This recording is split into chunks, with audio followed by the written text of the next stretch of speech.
Hi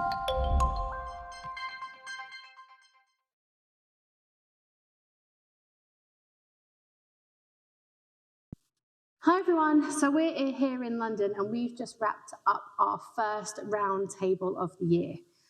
We've hosted several of these over the past few years, really focusing on workforce transformation. And the main topic that we were talking about today was really unlocking the potential of a skills-based organisation. We were joined by a number of people in various roles, from chief people officer to kind of managers who are really responsible for trying to operationalise this concept, and it was a great discussion.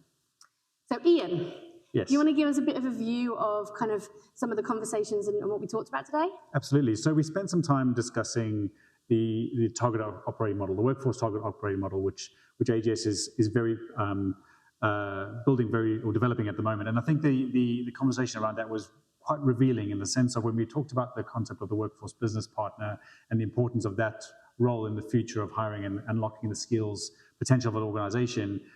There was some conversation around, well, a lot of this is happening in bits and pieces around the organization, but it's not a formalized role per se. So the need for us to bring that to the fore and bring that role into sort of more prominence within companies is obviously very, very topical right now. So that was a really interesting piece of the conversation.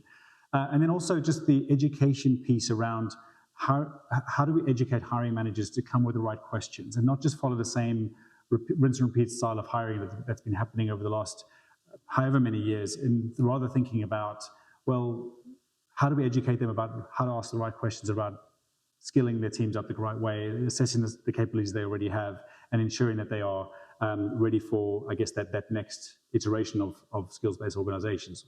Which I guess brings me on to the other question. The other topic was around skills-based organizations, right, and your take on the discussion on that. Yeah, and I think you mentioned a really interesting piece there, because I think when we first started having these conversations, it was very much around, how do I get started? You know, I agree with the concept, but what do I do next? Mm-hmm. Whereas today, really, businesses were taking those steps, mm-hmm, but actually there is a huge recognition of that hiring manager population perspective. So understanding that, you know, yes, we all agree it might be a better way to get things done, but actually that's for everyone else. For me, I'm different. I'm the exception, is kind of a business behavior that we talked about. And I think some of the organizations have very much a top-down business imperative approach, where, you know, the board or the C-suite are kind of saying, hey, we are going to do this. And then so that's being driven down within the business. Other organizations are actually finding business units that are saying, hey, we need to do this in order to kind of achieve our goals. But that doesn't change the individual human behavior. Mm-hmm. And so I think there is a general recognition of the amount of change that is required within that human behavior, because people are always going to do what they've always done, as we know.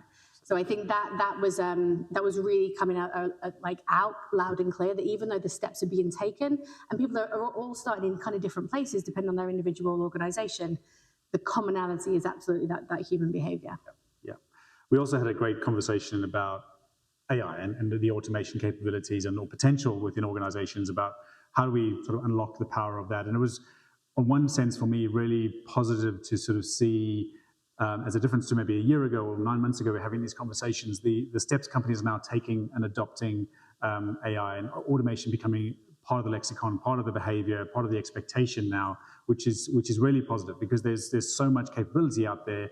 But maybe rightly, organizations have been largely hesitant or sort of conservative as how to adopt it these days. And we were discussing roles that some of the attendees were talking about, that they've got AI ethics leadership roles that have been created, and those coming into organizations now, which is great to hear.